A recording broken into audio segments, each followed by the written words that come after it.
Miss Hilgers ini seorang center back. Iya. Dia pemain utama FC Twente. Twente ya. Dan tadi pagi, dini hari tadi, dia bikin FC Twente tampil solid banget, Oke. membuat SC Heerenveen kalah. Oh, 0-2. Heerenveen. Sampai akhirnya Robin van Persie, pelatih Heerenveen, bilang bahwa memang penampilan lini pertahanan FC Twente sulit ditembus dan serangan baliknya bagus sehingga kami kalah. Artinya memang Van Persie aja muji kinerja dari Miss Hilgers ini membuat FC Twente begitu sulit untuk ditembus. Karena kan bagaimanapun juga gue melihat dari hal positifnya, dengan timnas yang makin bagus, euforia makin tinggi, pemain muda itu termotivasi. Itu kan jadi hal yang bagus ya. Standarisasi naik. Iya, Standar itu naik. betul. Ketika pemain Indonesia melihat, mereka komit nih pemain-pemain dari luar, karena mereka terbiasa kan di klub lain masing-masing ya, nggak makan gorengan nih, wah nggak makan mie nih, wah gue malu nih kalau makan mie. Itu mengeluarkan hal yang positif kan, dia datang tepat waktu, dia latihan benar-benar gitu loh, tidak colong-colongan dari hotel kabur mungkin gitu ya, itu kan menjadi hal yang nularin hal yang positif gitu kan.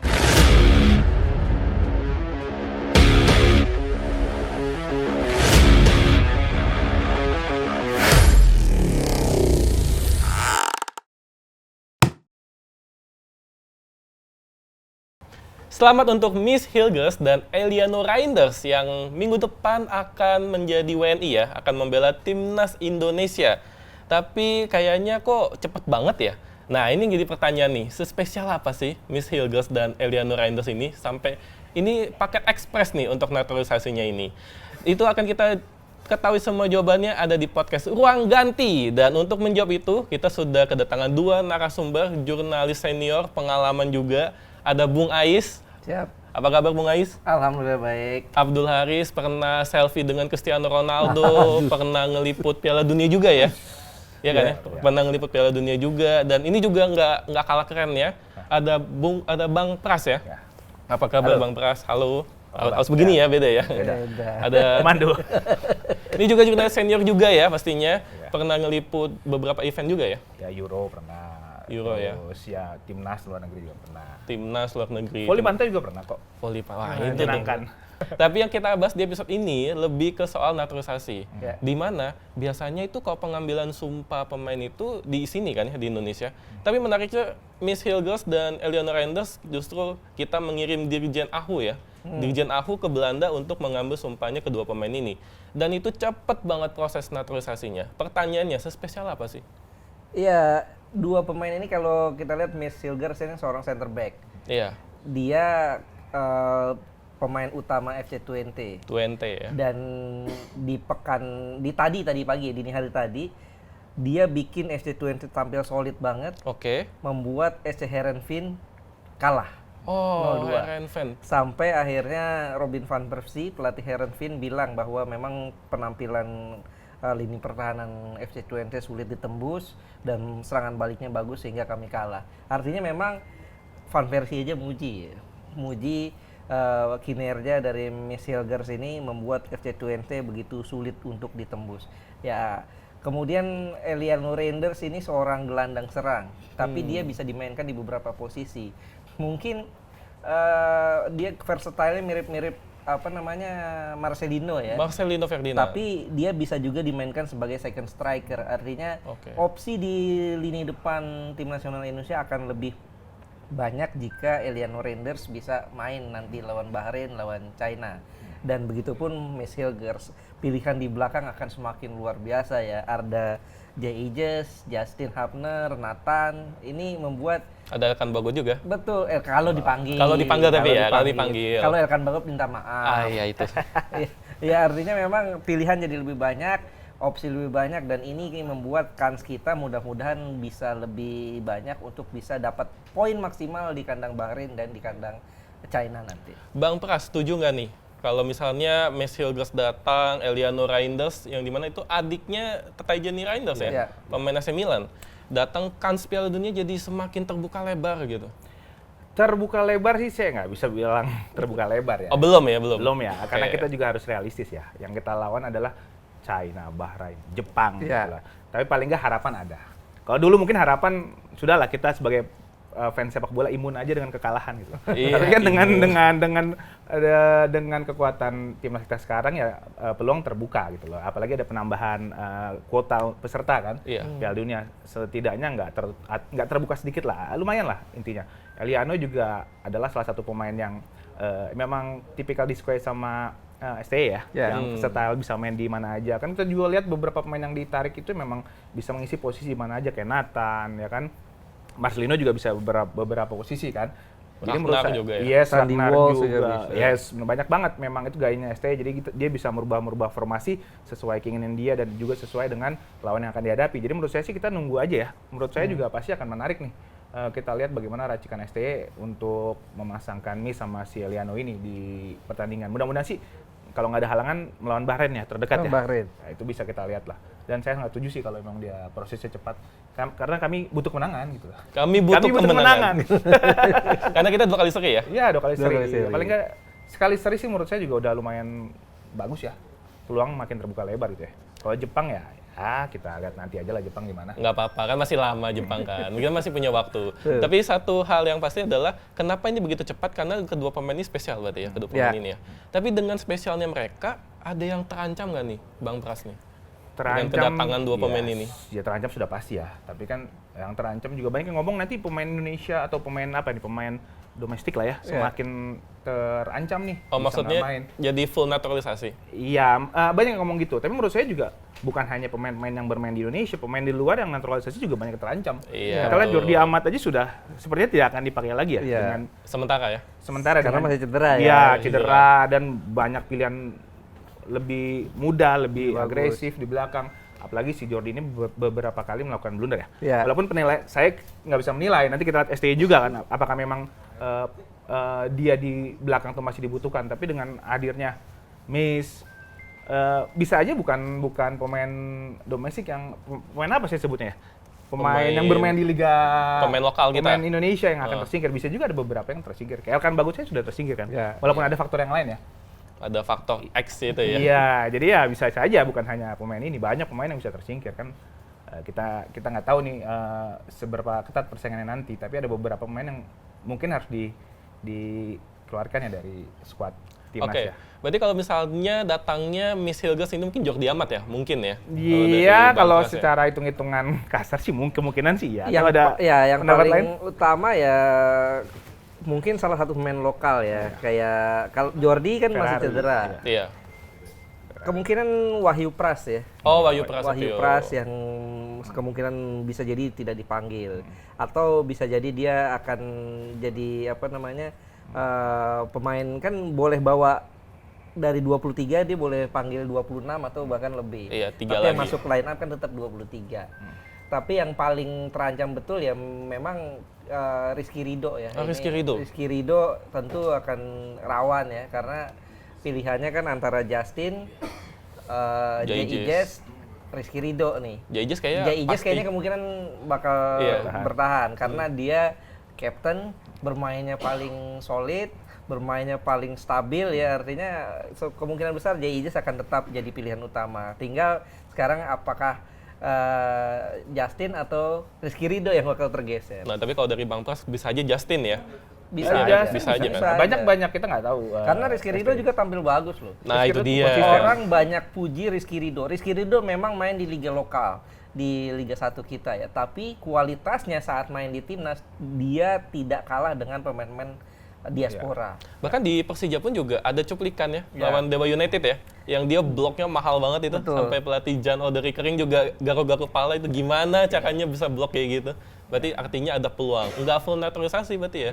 Ya, saya rasa Rizky Ridho pasti akan dipertahankan sih menurut saya. Karena memang benar kata Bung Ais, kualitas Rizky Ridho itu di atas rata-rata ya, walaupun usia masih muda. Kalau Eliano Reinders kira-kira? Iya, Marcelino mungkin. Marcelino? Ya, karena kalau kita lihat kan memang Marcelino ini belakangan performanya menurun. Iya Ya bukan sih. salah Marcelino juga, karena kita harus fair menilai Marcelino. Kita lihat nih, dia di Denze juga tidak banyak menit bermain.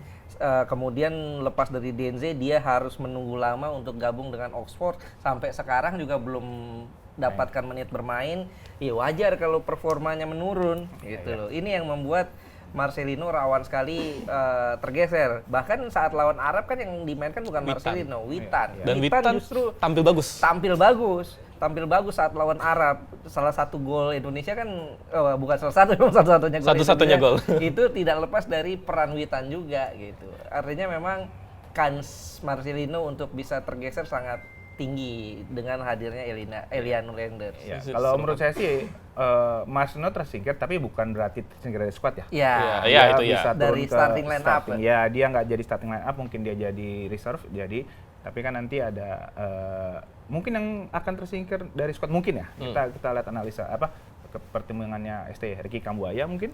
Bisa jadi. Kalau itu dari squad ya, tapi ya dari squad. Jadi kita ngomongin squad ya. Kalau dari starting line up mungkin bisa Marcelino Ricky Kambuaya tadi. Ya, Ricky Kambuaya, atau juga belakangan bisa juga Pratama Arhan yang belum dapat menit bermain. Betul. Itu juga mungkin bisa tersingkir ya. Karena Egy juga bisa. Ya, Egy. Jadi banyak beberapa pemain ya yang mungkin antara tersingkir dengan squad atau tersingkir dari starting line up ya. Tapi yang pasti itu adalah penilaian objektif, dan lebih objektif lagi itu dari STY ya pastinya ya. Iya, pasti. Dia yang lebih paham. Dia punya lisensi dengan pro-nya, kita hanya pengamat dari. Ya, Jerman aja dia pulangin ya istilahnya. Yes. Tapi ya kalau yang menarik adalah 2 pemain akan datang nih minggu depan ya kabarnya ya. Ada lagi nggak pemain naturalisasi yang kira-kira akan datang nih dari Bung Ais? Ada bocoran sedikit aja. Giostra ya. Mauro Giostra. Iya, karena ini memang belum dibocorkan oleh PSSI, tapi di sebuah podcast sang pemain sendiri sudah mengatakan bahwa dia dalam proses naturalisasi. Tentu kita nggak tahu ya apakah Mauro ini betul-betul keinginan NSCY atau justru keinginan dia sendiri gitu loh. Dari Mauro sendiri ya? Dari Mauro sendiri. Karena kan kita tahu dalam kondisi yang sekarang seperti ini, mungkin kalau dulu tidak banyak pemain yang mau digoda gabung ya. Termasuk Messi Hilgers itu kabarnya adalah pemain yang periode pertama diminta gabung. Sebenarnya udah diminta. Sudah lama ya, sudah dari dia usia belasan tahun. Tapi baru kesampaiannya sekarang. Baru dia menyatakan ininya sekarang. Terpanggil ya dia. Terpanggil. Logikanya mungkin bukan karena terpanggil, tapi ngelihat potensi timnasnya udah jadi sekarang gitu loh. Ya itu secara realistisnya ya. Betul. Ibaratnya kita gini loh, kita waktu pertama kali Messi Hilgers diminta gabung Indonesia, mungkin saat itu ibarat komplek rumah yang belum jadi.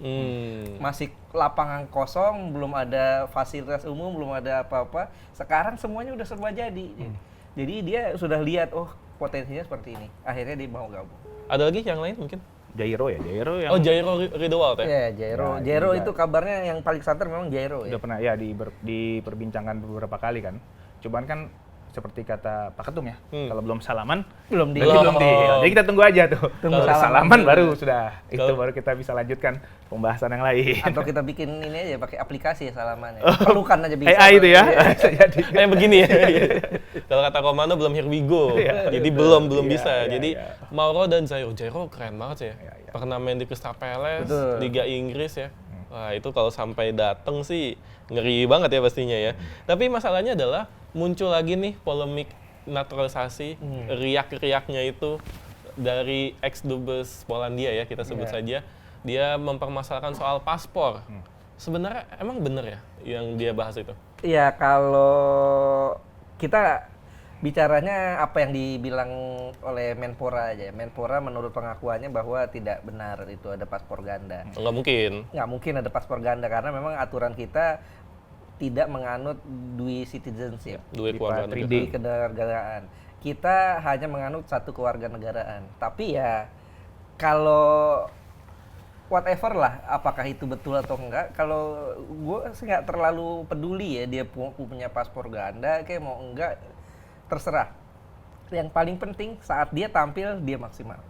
Saat dia tampil dia bisa memberikan segalanya buat timnas. Mungkin kalau ya dibilang tidak peduli apa-apa, ya itu urusan hukum lah ya untuk ini. Artinya kita bicara sepak bolanya bahwa yang penting kebutuhan timnas terpenuhi. Mau dia mau punya paspor ganda kayak atau gimana. Iya.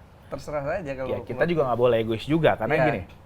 masa depan pemain sepak bola, apalagi mereka yang sekarang berkarir di Eropa juga harus kita pikirkan. Singkat ya? Ya, kalau misalnya dia harus dia harus tinggal di Indonesia, atau katakanlah ada permintaan dia harus tinggal di Indonesia, mau jadi apa dia pensiun? PNS. Karena ujung-ujungnya gitu.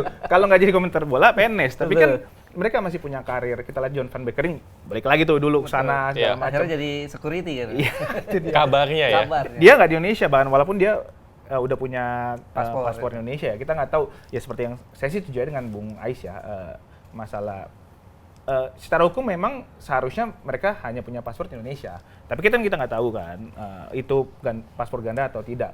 Yang pasti kan kalau mereka nanti mau balik ke Belanda apapun caranya ya kita harus hargai, karena bagaimanapun juga kan mereka punya kehidupan di sana. Betul. Gitu. Dan di sini Indonesia belum bisa menjamin kehidupan atlet pasca pensiun kan. Betul. Dan juga satu lagi yang perlu dicatat. Kalau seandainya mereka hanya memegang paspor Indonesia, bagaimana dengan Nathan Choawan? Karena dia main di Swansea City. Kita tahu bagaimana regulasi Liga Inggris. Liga Inggris 70. Itu regulasinya ribet sekali. Dia pemain-pemain tersebut harus 50 besar. 50 besar ya sekarang? Rank 50 besar dunia. Ada 15 syarat kalau tidak salah. Harus 50 besar dunia atau paling tidak harus bermain di timnas dengan skala regional ya. Maksudnya regional itu Piala Asia beberapa kali. Artinya, kalau seandainya dia hanya memegang paspor Indonesia, tentu akan menyulitkan dia. Beda kalau seandainya dia pegang 2 paspor, dia bisa regulasi itu bisa diakali lewat paspor Belandanya. Gitu. Artinya kalau gue pikir ya kita mesti simbiosis mutualisme aja lah gitu loh. Artinya harus saling paham lah gitu loh. Untuk hal-hal kayak gini ya entah ini benar secara hukum, gue lagi-lagi bilang gue nggak terlalu nggak melihat dari sisi hukumnya ya. Iya. Kita harus bisa untuk hal-hal seperti ini dispensasi lah gitu loh. Jangan terlalu saklek harus begini begitu. Karena kalau kita harus betul-betul seperti itu, sepertinya susah loh pemain-pemain luar untuk mau gabung kita gitu loh. Tapi kalau ngelihat bagaimana mereka merayakan gol Tom Hai sampai knislide sampai yang penting itu. Iya, maksudnya kecintaan mereka masih harus diragukan. Yang gitu penting kan. itu kalau menurut gue sih istilahnya ya mau paspor ganda mau enggak, yang penting saat dia tampil maksimal, saat dia tampil begitu memperlihatkan kecintaannya kepada Indonesia, itu cukup buat gue. Gue yakin juga kan pasti ini udah sesuai aturan ya, kan nggak mungkin kan ini juga ada ada masalah di belakangnya, karena kan melalui proses naturalisasi itu tidak cuman dia harus disetujui oleh presiden DPR segala macam, masa ya semua pihak harus setuju paling tidak yang orang-orang yang sudah membela timnas Indonesia sudah punya paspor dia seharusnya secara regulasi dia sudah melakukan hal yang benar ya. Betul. Dan memang saya mau quotes omongan Presiden ke-6 Susilo Bambang Yudhoyono ya. Oke. Nggak ada kebijakan yang bisa memuaskan semua pihak. Makanya kenapa sekarang kebijakan PSSI ambil dengan mengambil naturalisasi pemain diaspora, pasti aja ada yang kritik gitulah. Jadi itu bagian dari kontrol lah, nggak apa-apa sih. Harus ada orang pihak-pihak seperti itu gitu kan, untuk mengontrol, untuk diingatkan jangan serampangan naturalisasi. Itu ada hal yang benar juga gitu. Jangan serampangan naturalisasi, mungkin itu jadi pengingat. Kan harus ada kontrol biar balance gitu ya. Jadi ya jangan terlalu diperbesar lah. Ya kita terima aja gitu. Memang sebagai fans Indonesia ya kita mendukung juga gitu. Kalau nanya ke kita gitu sebagai fans sepak bola, ya emang kita senang-senang aja. Mau 9, yang penting Indonesia menang gitu kan. Yang penting Indonesia yang penting. Iya, Indonesia menang kan. Dan tanpa mereka punya darah Indonesia kok. Walaupun setengah seperempat ya itu mereka Indonesia. Iya, mau gitu. dibilang itu Indonesia palsu kayak itu mau dibilang ini kebahagiaan palsu. Whatever lah.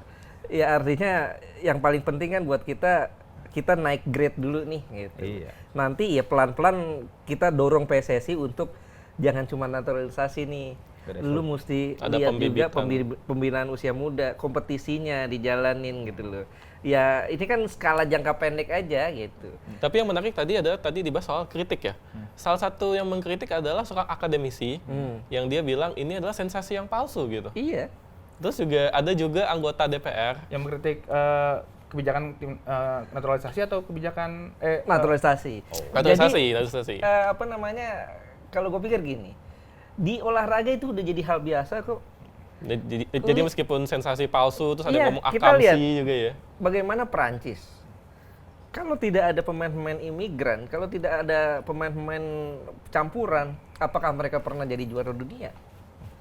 Bagaimana Maroko di Piala Dunia 2022 kemarin di Qatar? Kebanyakan pemain-pemain sana mereka di saat itu tidak lahir di Maroko. Ada yang lahir di Prancis, ada yang lahir di mana. Bahkan bahasanya beda-beda bahasanya. Iya, tapi saat menyatu mereka Demi Maroko. membela Maroko. Jangankan nih Jepang aja kipernya sekarang kiper dari mana coba? Dion Suzuki ya. Betul, berkulit hitam. Artinya memang ini udah hal biasa. Dunia sepak bola hal biasa. Di olahraga ini hal biasa. Jadi ya udahlah kalau orang-orang politik nggak usah ngomongin olahraga lah, nggak usah ngomongin bola lah. Maksudnya yang mana tuh maksudnya tuh? Ya di koridornya masing-masing aja lah. Politik, bola-bola ya. Betul. Meskipun sebenarnya kadang nggak bisa dipisahkan nih sebenarnya ya. Ya, seperti saya bilang tadi, sebagai fungsi pengawasan, kontrol tuh nggak apa-apa. Nggak kita apa-apa. butuh gitu. Cuman kan tetap harus ada kontrolin supaya balance lah. Check and balance ya. Ya, itu nggak apa-apa. Asal jangan terlalu diperbesar lah, dipermasalahkan. Hal yang tidak perlu dipermasalahkan nggak usah dipermasalahkan gitu. Kalau emang sudah track layak, udah jalan selayaknya ya sudah kita harus dukung gitu apapun. Yang punya stakeholder itu adalah PSSI ya, yang punya kemampuan untuk membenahi sepak bola ya salah satunya PSSI gitu. Ya udah kita dukung. Ini mungkin kebijakan dari ketua umum periode sekarang, kebijakannya yaitu untuk menaturalisasi dan meningkatkan peringkat FIFA. Ya 100 besar ya targetnya. Udah ada hasilnya kan, ya sudah kita dukung gitu loh. Kalau melihat membandingkan lagi, ini masalahnya di grade segala macam. Waduh, udah banyak banget program PSSI dari zaman dulu. Ya gitu-gitu aja gitu. Pernah nggak momen ketika kalian imun dengan kekalahan kekalahan timnas? Oh ya udah kalah, ya udah gitu kan.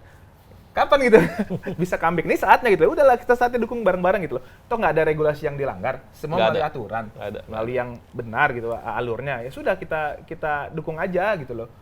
Memang ya seperti gue balik lagi, nggak ada kebijakan yang bisa memuaskan semua pihak gitu loh. Ya sudah, tapi kalau nggak puas, udah.